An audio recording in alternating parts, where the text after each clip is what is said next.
সব থেকে শুধু তাবাসকুশি তাবাসকুশি। এই তাবাসকুশির এত প্রাইস, আমি প্রাইস দেখেই শুধু মানে আমার মাথা ঘুরে উঠছে। মানে এত প্রাইস কেন এগুলার, এগুলো অনেক দামি। আর এগুলো আমি যে এই আর্টের দোকানে যে ওখানে আমি দেখছি, বাট আমি কিনি নাই। কারণ আমি বাসায় বানাতে পারবো, তো আমার থেকে আর কেন হচ্ছে যে দোকানেরগুলো কিনতে হবে। তো একটা বাটিতে হচ্ছে গ্লু দিয়ে দিব, ক্লিয়ার গ্লুটাই আমি ইউজ করতেছি। আপনারা যে কোনো গ্লু ইউজ করতে পারেন। তারপর এখানে একটু করে পানি দিয়ে দিব।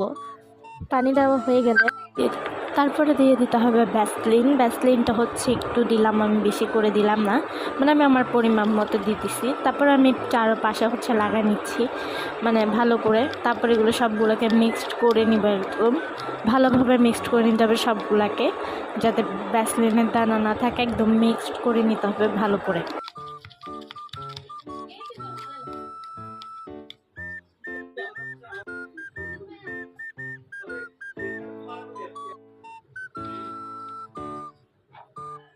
তো আমি ভাবছি যে কালার মিক্সড করলে ভালো হয়, তো আমি ইয়েলো কালারটাই মিক্সড করি। কালারটা মিক্সড করার পর তো এত সুন্দর লাগতেছিল, এটা দেখতে পাচ্ছেন একটা ঘন টেক্সচার চলে আসছে।